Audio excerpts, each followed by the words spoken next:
What is up? I am Blake, and welcome back to the Tone Mob YouTube channel. Today, this is a throwback video, a throwback way back to the time when Instagram was just starting to do videos, back when they were calling it IGTV, and it was gonna be sort of a YouTube competitor that I wish really badly would have taken off. But that said, this is back before Reels and TikTok. This is an old video, but I think it is still relevant. It is me going over a bunch of pedal guts, because as gear nerds, we love to open up the insides and look at the craftsmanship, the different techniques, and how people build these wonderful little sonic devices. And this is me going over, at the time, some of my very favorite pedal builds, and just looking at them mostly from an aesthetic perspective, but also noting the different ways people assembled these things and the different techniques they used to get there. So I thought, hey, let's share this on YouTube.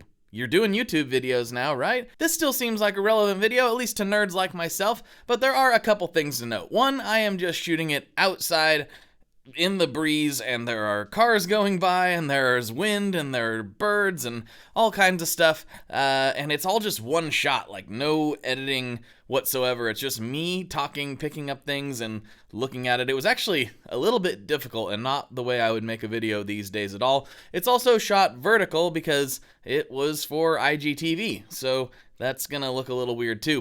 I think it's still relevant, I think it's still fun, and without further ado, let's get into it.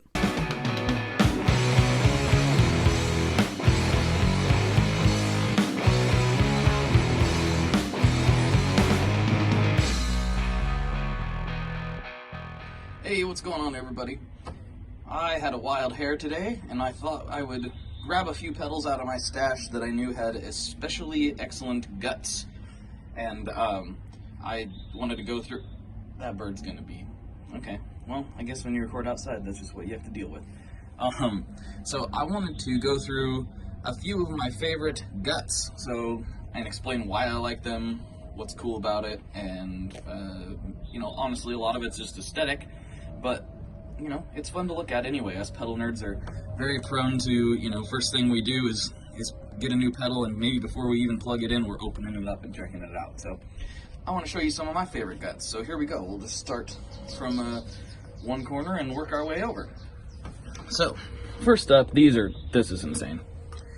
This is the R3 Distortion from 6 Degrees Effects. Really great rat-style distortion. It's got some different clipping options and things like that, and, tone controls and all that jazz. You can look it up.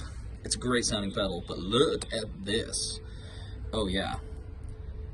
All that point-to-point goodness. And there's some stacked things going on in there. There's a lot going on in this pedal as far as when you really start looking at the guts. You notice he's secured these with silicone, which I was told was for... Obviously, he's not gooping things, you can see what's going on, but actually just to secure those wires better is what I was told.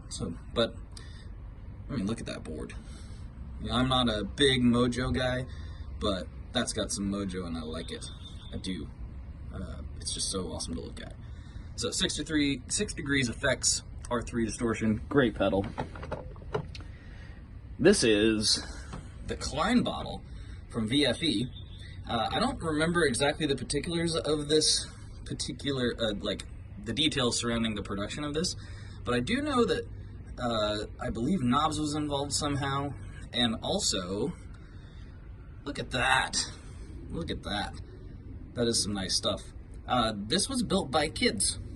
VFE, a big thing is they call it like taking pedals to school or whatever, and Peter has his students that he teaches electronics to, and they built this. This was a project that they came up with and executed, and I'm highly impressed. Also, this thing is a ton of fun if you get to play with one. You can route and mix things all sorts of different ways. It's a really fun device, and obviously they did a great job on it. Up next, we've got the Spaceman Affiliate, local Portland builder. One of the first pedals I bought that I really paid attention to the guts, and you'll see why. Look at that. Marvelous craftsmanship. He's making his own battery snaps even. It's crazy. It's a great sounding overdrive. I'm not sure how many of them are out there in the world, but I'm a big fan of this one. Really nice sounding pedal, and obviously just great to look at from all angles. Oh, on this run, apparently there was 88. Okay, I think there's more than that though. I'm pretty sure there's other runs. One of the most talked about dirt boxes in recent memory, the 1981 Devices DRV is aesthetically gorgeous from the outside, obviously. I mean, look at that. But it's also pretty on the inside. John from VFX actually helped a lot with this design, and you can see DRV Revision A. So, I mean, that's just in fitting with all things 1981 Inventions. Is just so pretty to look at, including the man himself. I mean, Matt Hoots. What a hunk. Up next, from my buddy Leon, was a collaboration pedal that he made for Tone Mob back in the day. This is the Pelletar Silver version, which has a little more gain, so it's a little nastier, if you can imagine that. And look at those. Every Pelletar is going to be this good inside those, so it doesn't matter which version you have. Pop it open, take a look. It's really a special pedal, especially the silver ones. I mean, come on. Oh, except Leon leaves this special little treat in there. Yeah. Thanks a lot, buddy. Okay. Another local. I'm very showing a lot of preference to local builders here. The Dark Echo from Deville Electronics, which is now Mr. Black. Back in the day, Jack was one of the ones that really inspired some other builders to clean up their layouts and make things just a lot prettier to look at, and just functionally better and less noisy and all that. But he's a little more secretive with his guts these days. But I don't mean they're gooped or anything. You can't just open it up and oogle them like you can on this version. But obviously, that is some prime workmanship. This one was built by Jack himself, and I mean, you can see why some people were inspired. That's a beautiful layout right there. Great delay as well, if you can find one. Okay, next we're going to do the...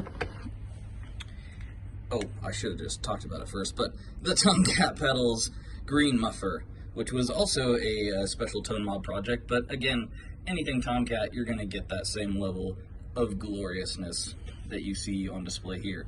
That's all new old stock Russian components. I don't know, this was a really fun project, and it's still, every time I plug it in, this is just one of my favorite muffs that's on the market. It's so good.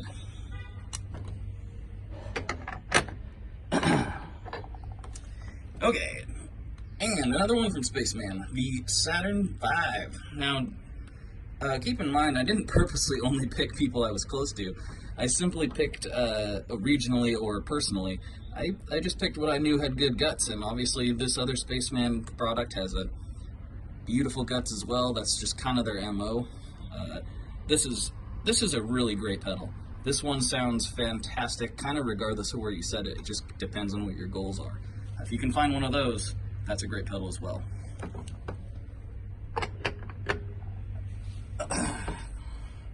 Okay, up next we have, stand up, back crack.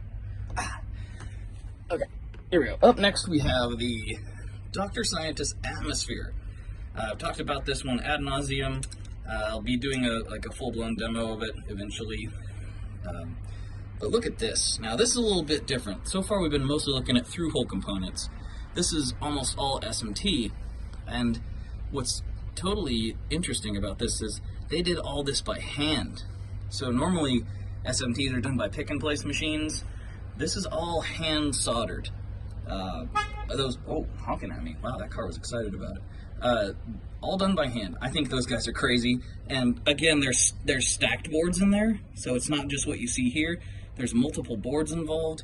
This is a crazy, crazy amount of work, especially from a hardware perspective. That doesn't even touch on the software side. So, wow, good grief. Okay, that's what I get for recording outside, I guess. Anyway, if you haven't seen one, do see one and buy one. They're awesome.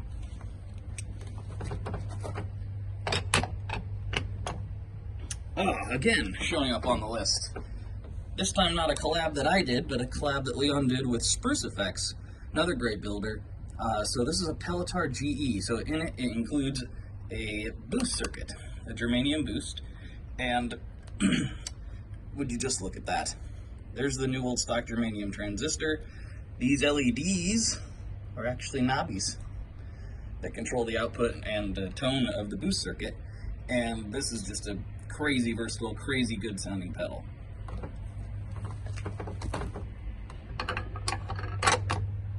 And where would we be if we didn't talk about the Chase Bliss products? This is the Chase Bliss Spectre. It's the pedal that got me into flanger. And again, we're talking multiple boards. We're talking lots of attention to detail. Lots of little things that could go wrong, but they don't, because Chase Bliss rules. And I just think they're awesome, and Joel and crew is fantastic. But more importantly, I popped the back off this one, and immediately, like, my jaw hit the floor. There was a lot of work in here, and it's way more than I could do. One more peek. Why not? So yeah, those are some of the pedals in my collection that I think have the coolest guts, and yeah, hopefully you guys enjoyed this. This was fun. Talk to you next time. Bye. Well, there you have it, folks. I hope you enjoyed this video. If you did, please like, comment, subscribe, all that good stuff. Don't forget that every Monday in your audio podcast player and here on YouTube, there is a fresh episode of the podcast for your listening pleasure. I hope you've enjoyed these little clips that I've been doing. I've been trying to put a lot more effort into YouTube here in 2024, as I've threatened to do for years and years. So again, I hope you enjoyed this. Please like, comment, subscribe, share with a friend, all that good stuff, and I will talk to you on the internet very soon.